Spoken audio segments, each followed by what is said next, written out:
Jack Owen wiped sweat from his forehead as he carefully brushed dirt from what appeared to be metal.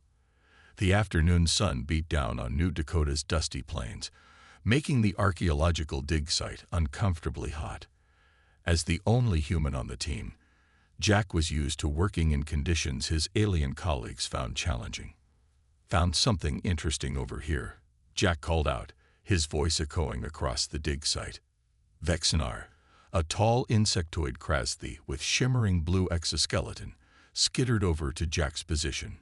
The alien's compound eyes reflected the sunlight as he leaned down to examine Jack's discovery. "More human junk, Lieutenant Owen."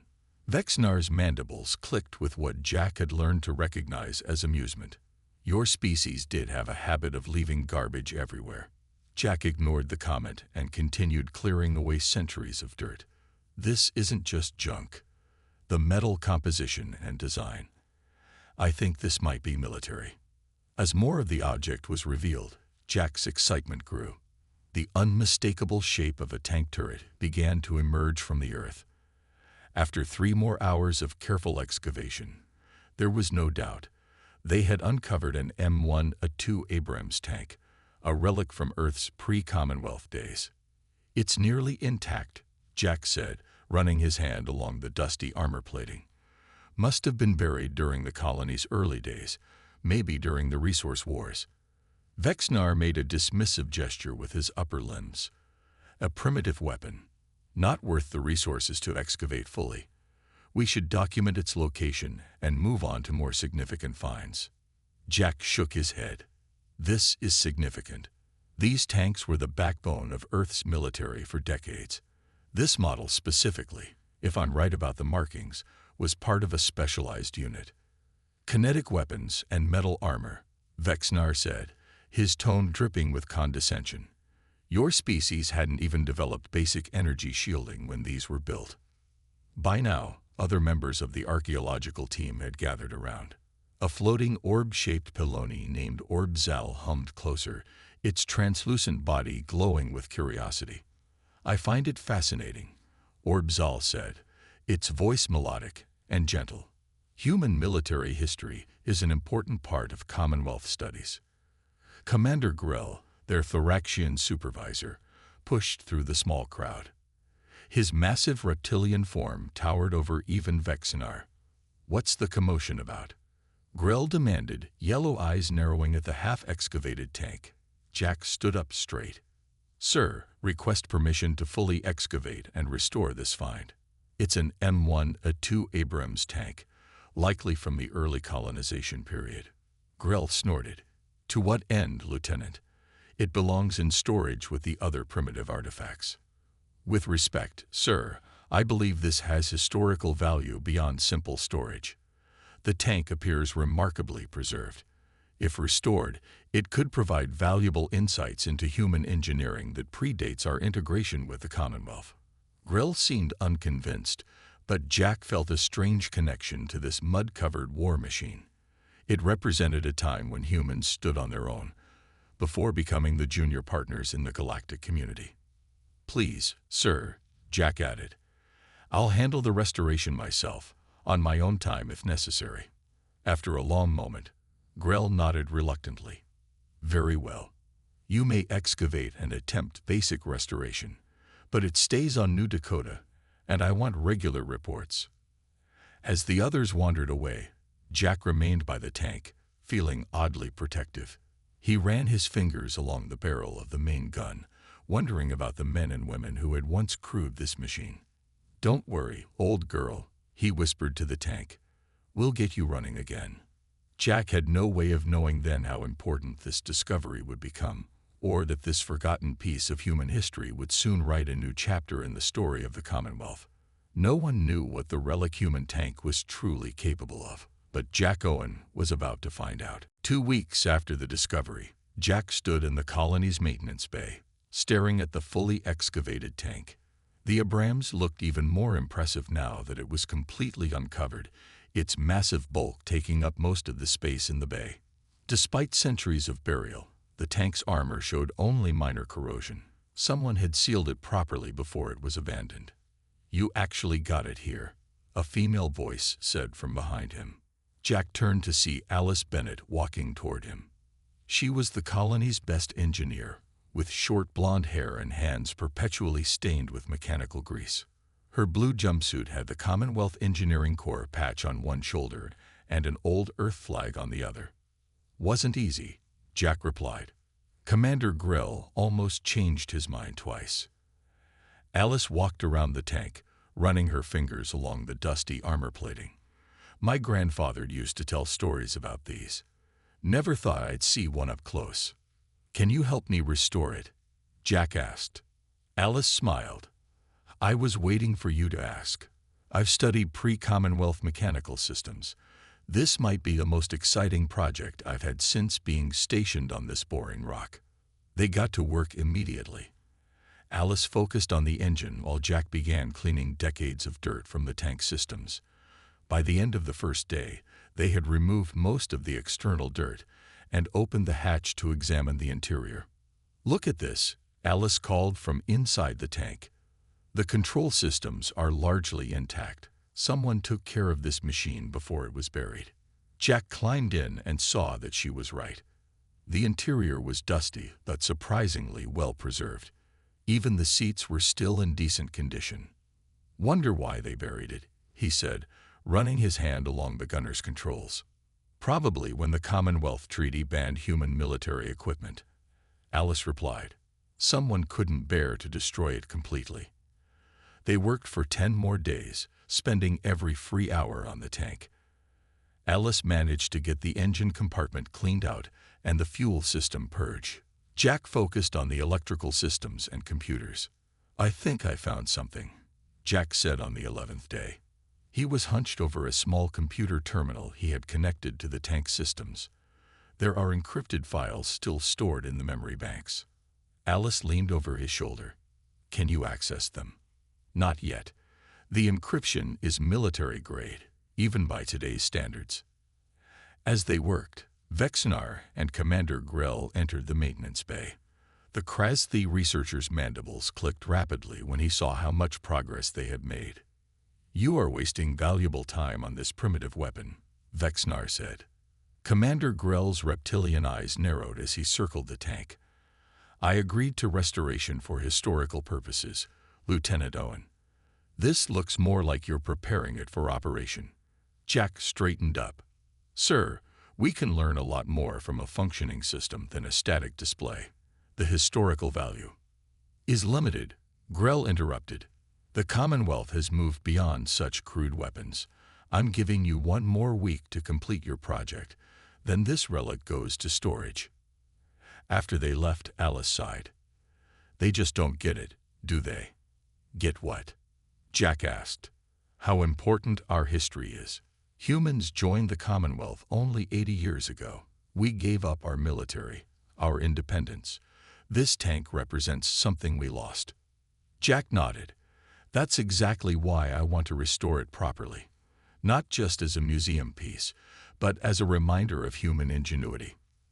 That night, after Alice had gone, Jack stayed late working on the encrypted files. Just as he was about to give up, the screen flickered, and the words "Special Forces Unity Designation Ghost Company" appeared briefly before disappearing again. Jack stared at the blank screen. This tank had secrets, and he was determined to uncover them all before Grell sent it to storage. Jack and Alice were in the middle of testing the tank's electrical systems when the emergency alarms began blaring throughout the colony. Red lights flashed in the maintenance bay, and a computerized voice announced, "All personnel report to emergency stations. This is not a drill." Jack jumped down from the tank's turret. "What's going on?" Before Alice could answer, their communication devices buzzed simultaneously. Commander Grell's face appeared on the small screens. "Report to the command center immediately," he ordered, his reptilian features tight with concern. When they arrived at the command center 5 minutes later, the room was in chaos. Officers from different species rushed between stations, and the main view screen showed a star map with a flashing red area not far from New Dakota. Commander Grell stood in the center, issuing orders to his staff. He noticed Jack and Alice, and waved them over. "We've received a distress call from Research Outpost 7, Grell said, his voice unusually grave. "They're under attack." "Pirates?" Jack asked.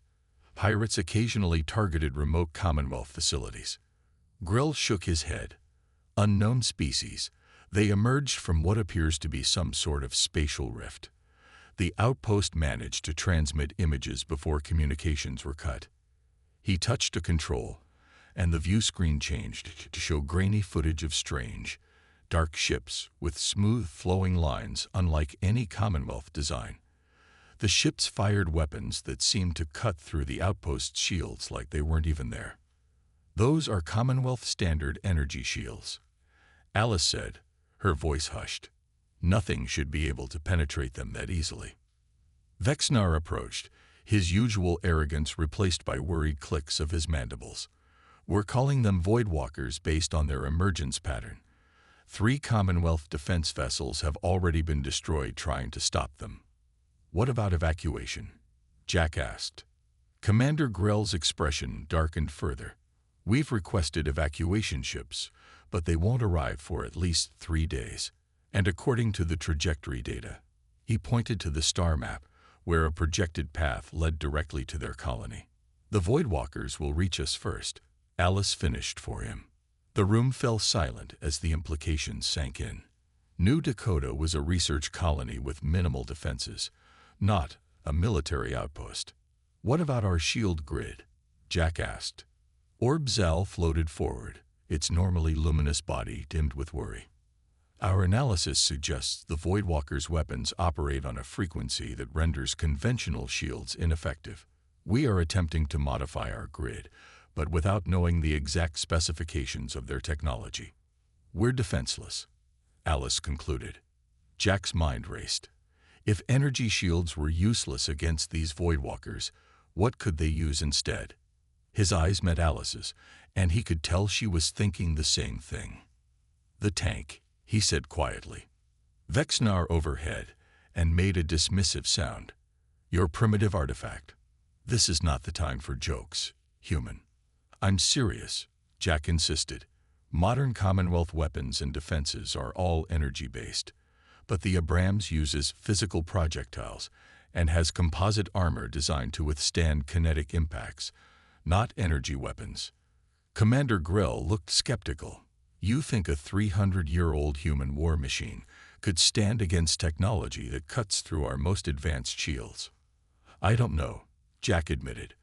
"But if their weapons are specialized to counter energy-based technology, they might not be as effective against older physical systems." A junior officer interrupted them. "Commander, we're receiving new data. The Voidwalkers have landed ground forces on Outpost 7. They appear to be harvesting resources and technology." The view screen showed humanoid figures in sleek, dark armor moving with unnatural speed through the ruins of the outpost. "They'll come for us next," Commander Grell said grimly. "And we have nothing that can stop them." Jack looked at Alice, determination in his eyes. "Not nothing, sir. We have 3 days to finish restoring that tank." The next 2 days passed in a blur of activity. Jack and Alice worked almost non-stop on the tank, pausing only for short breaks to eat and catch a few hours of sleep. Other colony members, both human and alien, stopped by to offer help or simply watch in curiosity. "The main gun is operational," Alice announced, wiping grease from her hands. She had spent hours rebuilding the firing mechanism for the 120mm cannon. "But we have no ammunition." Jack looked up from the driver's compartment where he was testing the controls. "Check Storage Bay 3. I found records showing they kept a reserve ammunition cache there during the early colony days." Alice returned an hour later with a hovercart loaded with shells. "Found them exactly where you said. They're old but sealed in preservation containers. Should still work." They loaded the ammunition into the tank while Commander Grell received updates on the approaching Voidwalkers. The news wasn't good. 2 more outposts had gone silent, and the Commonwealth fleet was regrouping, unable to slow the enemy advance. On the morning of the 3rd day, Vexnar called an emergency meeting in the command center. The insectoid's usual arrogance was completely gone, replaced by grim efficiency. "The Voidwalkers will reach our orbit within 6 hours," Vexnar announced, pointing to the display showing multiple ships approaching. "Our modified shield grid may buy us some time, but not much." Commander Grell turned to the gathered personnel. "Evacuation ships will arrive tomorrow at the earliest. We need to hold out until then." He looked at Jack. "Lieutenant Owen, what's the status of your project?" "The tank is operational, sir," Jack replied. "Basic weapons systems are online, and we've restored the engine and mobility functions." Vexnar made a clicking sound of disbelief. "You cannot seriously be considering using that antique against the Voidwalkers." "You have a better option," Alice challenged. Before Vexnar could respond, alarms blared throughout the colony. A technician at one of the monitoring stations called out, "Shield grid is under attack." Multiple impacts detected. They watched on the main screen as beams of dark energy struck the colony's shields. Unlike standard weapons that would disperse across a shield's surface, these seemed to burn straight through, like acid through paper. "Shield failure in 12 minutes at this rate," the technician reported. Commander Grell made a quick decision. "Evacuate all non-essential personnel to the underground shelters." He turned to Jack and Alice. "I can't believe I'm saying this, but get your tank ready. If they land ground forces, you're authorized to engage." Jack nodded and headed for the door, Alice right behind him. As they ran toward the maintenance bay, they could feel the colony shake with each impact on the failing shields. "You think this will work?" Alice asked as they climbed into the tank. Jack took the driver's position, while Alice moved to the gunner's station. "No idea," Jack admitted, "but it's the only weapon we have that operates on completely different principles than what they're expecting." The tank rumbled to life, its ancient engine roaring with surprising power. Jack navigated it out of the maintenance bay and toward the colony's main gate just as the shield grid failed completely. Through the viewport, they could see dark shapes descending from the sky, Voidwalker landing craft. They touched down just beyond the colony perimeter, their sleek designs contrasting sharply with the utilitarian Commonwealth buildings. "Here they come," Alice said, her voice steady despite the fear Jack knew she must be feeling. She swiveled the turret, training the main gun on the nearest landing craft. The colony's remaining defenses, a few automated turrets with energy weapons, fired at the first Voidwalkers that emerged. The beams hit their targets but seemed to be absorbed by the dark armor with minimal effect. "Our turn," Jack said, moving the tank forward. The Abrams rolled toward the enemy, its tracks crushing the rocky soil of New Dakota. "Let's see how they handle something they've never encountered before." The tank rolled forward, its engine growling as Jack guided it toward the Voidwalker landing zone. Through the viewport, he could see at least a dozen aliens spreading out in formation. They moved with unnatural grace, their dark armor seeming to absorb the sunlight around them. "They don't even seem to notice us," Alice said, her hand steady on the gun controls. "Like we're not a threat." Jack watched as the Voidwalkers fired energy weapons at the colony's outer buildings. The structures, made of standard Commonwealth materials, melted under the assault. He pressed the accelerator, and the tank lurched ahead. "Colony Command, this is Owen," Jack called through the radio. "We're engaging the enemy. How's the evacuation going?" Commander Grell's voice crackled back. "Civilians are in the shelters. We're monitoring your approach. The Voidwalkers appear to be ignoring you." "Not for long," Alice muttered. She lined up the main gun on the nearest group of aliens. "Ready to fire." Jack nodded. "Do it." The tank rocked as the 120mm cannon fired. The shell streaked across the distance and exploded among the Voidwalkers. 3 of them disappeared in the blast, while 2 more were thrown to the ground. For a moment, everything went still.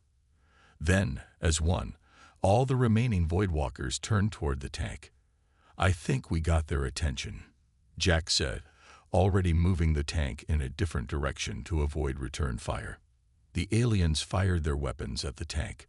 Dark energy beams struck the hull, but instead of melting through as they had with the colony buildings, they dissipated across the tank's composite armor.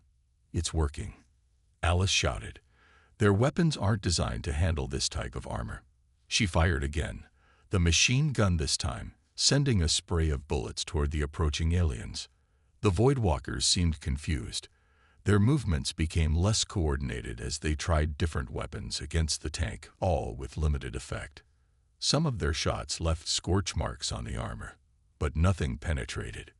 "They're adapting," Jack warned as he saw several aliens retreat to their ships. "We need to press the advantage while we have it." He drove the tank straight into a group of Voidwalkers, crushing one under the treads while Alice fired the coaxial machine gun at the others. The bullets, simple pieces of metal moving at high speed, tore through the aliens' advanced armor with surprising effectiveness. "Colony command to tank." Commander Grell's voice came through the radio, sounding amazed. "Whatever you're doing, it's working. Their ships are pulling back from direct assault on the colony. They seem to be focusing on you now." Jack grinned at Alice. "Hear that? We're the biggest threat on the battlefield."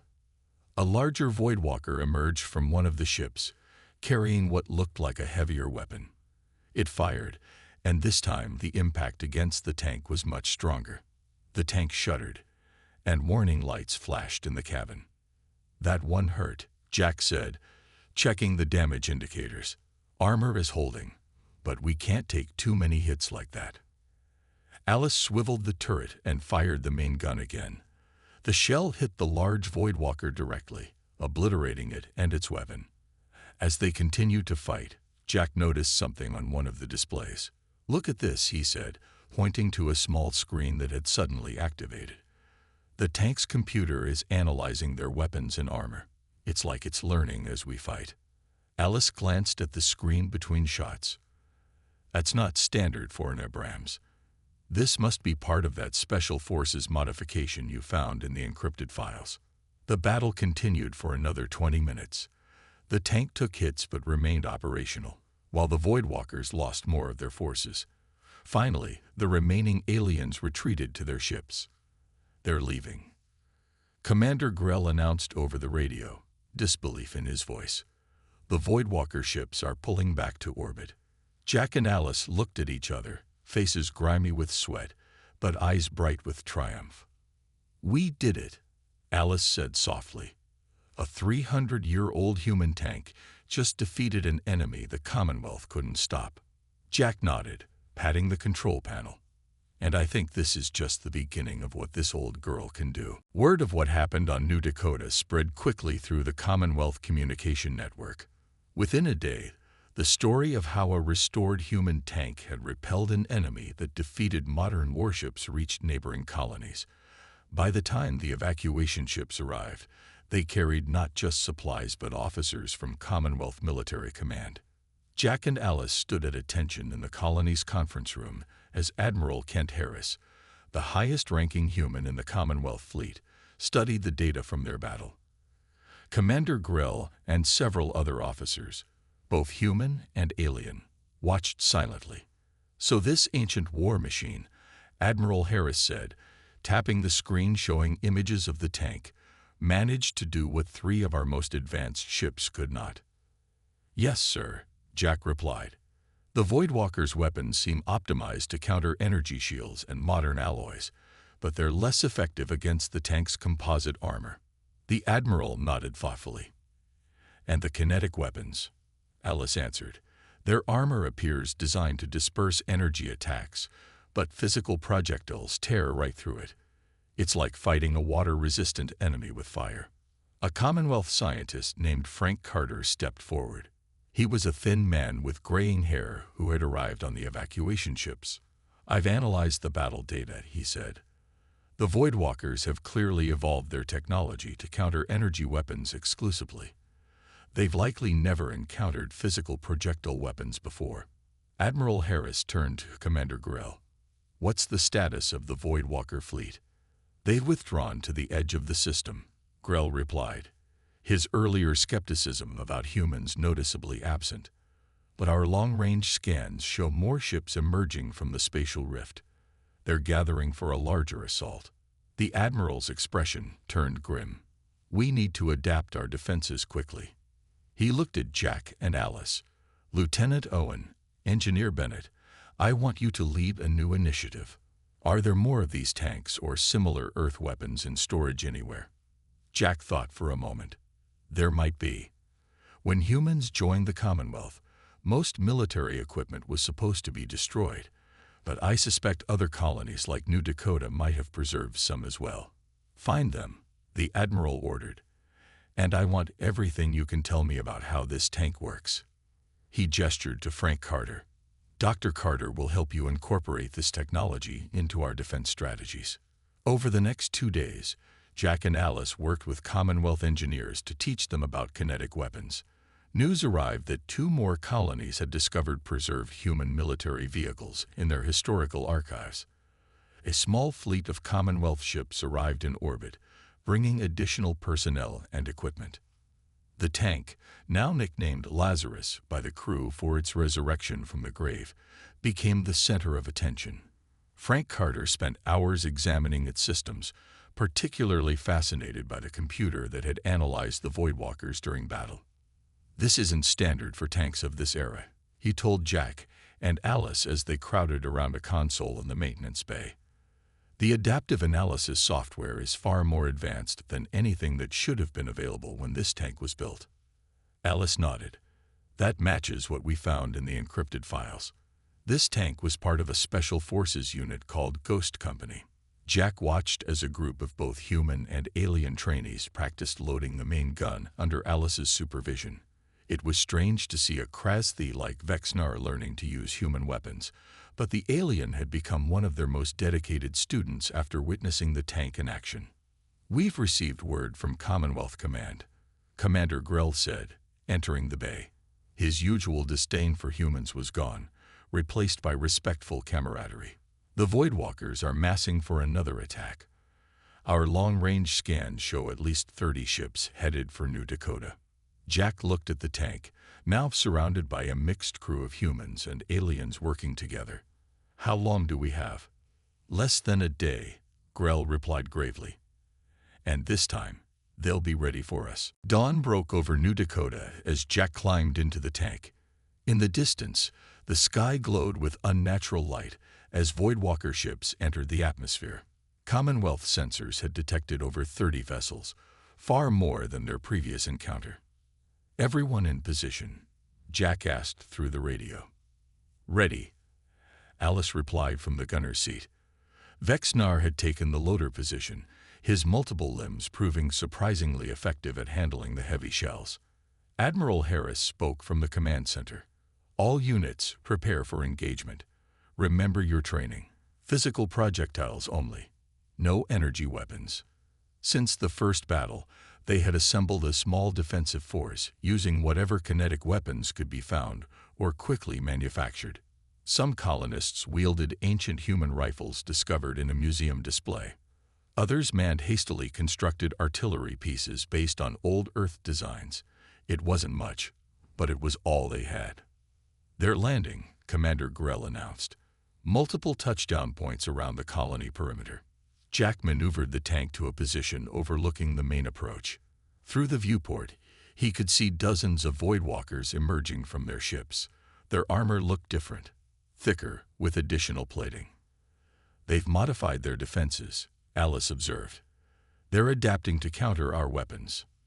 Then we'll have to hit them harder, Jack replied, pushing the tank forward. The battle began with a thunderous barrage as all Commonwealth forces fired simultaneously. The first wave of Voidwalkers fell under the assault, but many more followed. Their return fire was more focused this time, concentrated beams that made the tank's armor glow red-hot in spots. Hull temperature rising, Vexnar reported, his mandibles clicking nervously. They've adjusted their weapons to generate more heat. Jack kept the tank moving, knowing that staying still would make them an easier target. Alice fired continuously, alternating between the main gun and the machine guns. For nearly an hour, They held the line, but the Voidwalkers kept coming. "We're running low on ammunition," Alice warned after destroying another enemy squad. A massive explosion rocked the tank as a direct hit from a Voidwalker heavy weapon struck the front armor. Warning lights flashed across the control panel, and smoke began filling the cabin.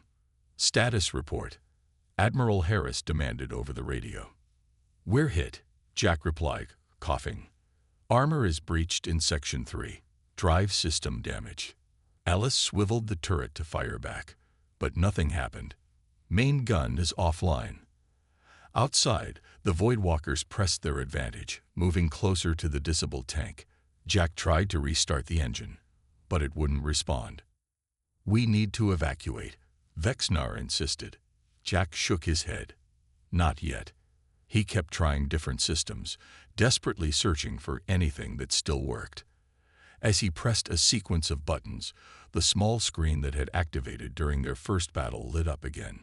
"Combat situation critical," a computerized voice suddenly announced. "Initiating Ghost Protocol." The tank's interior lights dimmed momentarily, then came back brighter. The smoke began to clear as internal ventilation systems activated. All around them, systems that had been damaged or offline suddenly hummed back to life. "What's happening?" Alice asked, watching in amazement as the displays reset themselves. "Secondary systems engage," the computerized voice continued. "I combat mode active." Jack stared at the main display, which now showed a detailed tactical map of the battlefield with all Voidwalker positions clearly marked. Information scrolled across the screen faster than he could read it. "The tank has an eye." Vexnar's compound eyes widened in surprise. "Looks like it," Jack said, equally shocked. "And it's been dormant until now." The engine roared back to life without Jack touching the controls. The turret swiveled precisely, targeting the nearest Voidwalker heavy weapon. "Should I take the shot?" Alice asked, her hand on the firing control.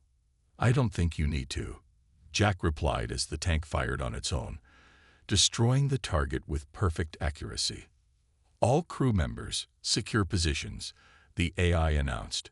"Ghost Protocol fully engage. Taking control of combat operations." Jack looked at Alice and Vexnar, his expression a mixture of awe and uncertainty. "I think we just need to hang on. The tank knows what to do." The tank moved with a precision and speed that seemed impossible for such a massive vehicle. Jack, Alice, and Vexnar held onto their seats as the AI system took full control. The main gun fired rapidly, hitting targets with perfect accuracy.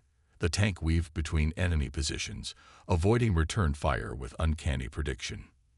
"This is incredible," Alice whispered, watching the tactical display as it highlighted enemy positions and calculated firing solutions faster than any human could. Through the viewport, they saw Voidwalkers retreating from the advancing tank. Some fired desperately at it, but the AI anticipated their attacks and positioned the armor to minimize damage. "All Commonwealth forces," Jack called over the radio, "follow the tank's lead. It's creating openings in their lines." The other defenders rallied behind the tank as it carved a path through the Voidwalker forces. The tank's computer was not just fighting. It was analyzing the enemy with each encounter, learning their tactics and adapting its approach. "Look at this," Vexnar said, pointing to a small data port that had opened in the tank's interior. "It's transmitting something." In the Colony Command Center, Admiral Harris watched in amazement as new data flooded their systems. "The tank is sending us the Voidwalkers' tactical patterns and weakness analyses," he announced. "Distribute this to all units immediately."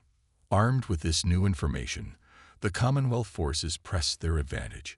Even the colonists with limited training were now able to target critical points in the Voidwalker armor and formations. Inside the tank, the AI spoke again. "Primary objective: neutralize Voidwalker command ship. Requesting crew confirmation." Jack looked at Alice and Vexnar, who nodded. "Confirmed," he replied. The tank accelerated toward the largest Voidwalker vessel, which had landed at the edge of the battlefield. Enemy forces concentrated their fire on the approaching tank, But the AI maneuvered through the barrage with impossible grace. Hull integrity at 60%, the AI reported, sufficient to complete mission. As they neared the command ship, a massive hatch opened in its side, revealing what appeared to be a power core glowing with dark energy. Target identified, the AI announced. Loading specialized ammunition. A compartment opened beside Vexnar, revealing shells they hadn't seen before. The Krasthi quickly loaded one into the main gun. "What are these?" Alice asked. "Experimental kinetic energy disruptors," the AI replied, "designed to destabilize advanced power systems." The tank fired directly into the exposed core of the command ship. The shell detonated with a blinding flash, followed by cascading explosions throughout the vessel. The Voidwalker ship shuddered, then collapsed in on itself as its power systems failed. A shockwave of dark energy pulsed outward, temporarily disabling all electronic systems, except the tanks. Across the battlefield, the remaining Voidwalkers froze in place as their connection to the command ship was severed. "Direct hit," the AI confirmed. "Voidwalker neural network disrupted. Transmitting neutralization protocol to Commonwealth forces."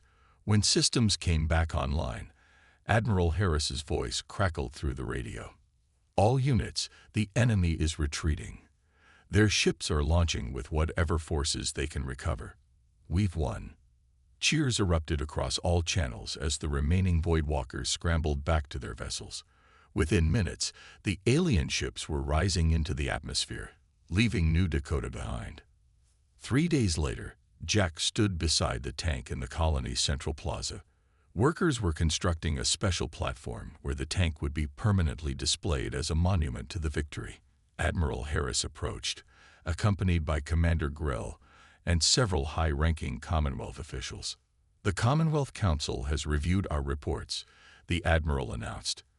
"They've authorized the creation of a new division dedicated to human military history and technology adaptation. Lieutenant Owen, they want you to lead it." Jack placed his hand on the tank's sun-warmed armor. "What about the AI system? Have we learned anything more about it?" Frank Carter joined them, excitement clear on his face. "It's unlike anything we've ever seen. The Ghost Protocol wasn't just a combat system. It was collecting data on the Voidwalkers and transmitting it to other Commonwealth systems. The information it gathered has already helped us develop new defenses." Alice smiled, patting the tank. "No one knew what this relic was capable of. Not even its creators, I suspect." As if in response, the tank's systems hummed briefly, a sound almost like acknowledgement. "What will you call your new division?" Commander Grell asked Jack. Jack looked at the tank, now bearing the scars of battle but still standing proud. "Ghost Company," he replied, "in honor of where it all began."